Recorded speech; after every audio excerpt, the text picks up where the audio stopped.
Abaawwan as keessaa ba'e wanni hedduu as keessaa baate akkuma beekte ammas kuraa galaan keessaa alaabaan qubee wanni hedduu baatetti walii galama kaan kanaafuu waan keenya akka muuziyeematti haalaan nogaa kuraa galaan jennu oromummaa achi keessa dheenii haalaan jechuudha irrattuu hirmaachuu qabda oromoo taate arsii taate ilmaatu akka oromoo fudhatan kuraa galaan keessa arsiin akkamitti hafti jechuudha akkamitti wallo akkamitti hafuuta keeti jechuudha muuziyeema keeti seenaateeti ittiin boonuu qabda ittiin dhaadachuu qabda hoggaa afran qallo yennoo wallo ka'ee karrayyuun ka'ee murawwaan maayituun kaatee umbannaan dhuftee afran qalloos waliin bareeffachuu qabna yoo sila akka bareentumattu amma gaaddisa qabnurraa gaaddisni abbaa malee nurraa ta'e hasilaa shanan keenya waliin nu qabuu danda'u bareentuma sogaa waamichi nu goonu warri beeytee irraa gaaddisa kuraa galaan odaa bultuun bikkadde deebiftan warri beeytee gaaddisa afran qalloo bikka deebiftan gaabbaleen keenya ka'umbannaas bikka deebisa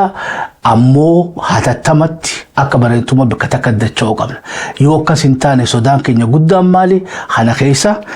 qaawa kana keessa diinni akkan seenne sodaannaa jechuudha mee takka takka naannaa dubbitii na hubattan qaawa kana keessa warri beeytee maraataan keenya kaseenaan beeyne haraggumaa bikka meeqatti akka nu harkaan caccabsine ajandaa kaleessa mallee zeenaa itti milkaa'uu dadhabe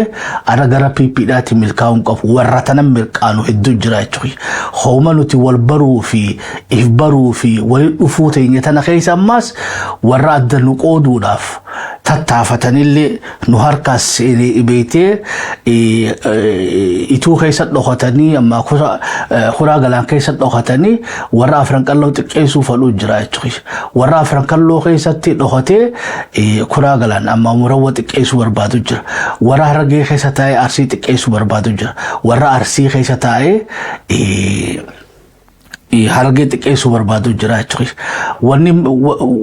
diinni keenya galgalaa fi ganamoo nurratti hojjetaa jira hoggaa waan keenya jaarannu tana keessatti warra nu diiguuf irraa eeguu qabna waan ifitti deebi'uun wal baruun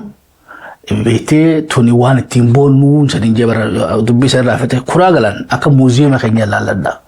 wanni seenaa achirra dubbatamtu hundinuu teenya ittiin boonuu qabnu jechuudha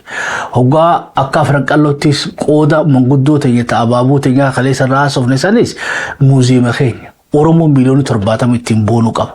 Keessaahuu namni bareentumaa, namni arsii taate, namni walloo taate hoggaa kuraa galaan jedhan obboleeyyan keeti itti aanuu qabdaaf jechuudha. Bareechuu qabdaaf, cidha sanarratti argamuu qabdaaf. Inumaatu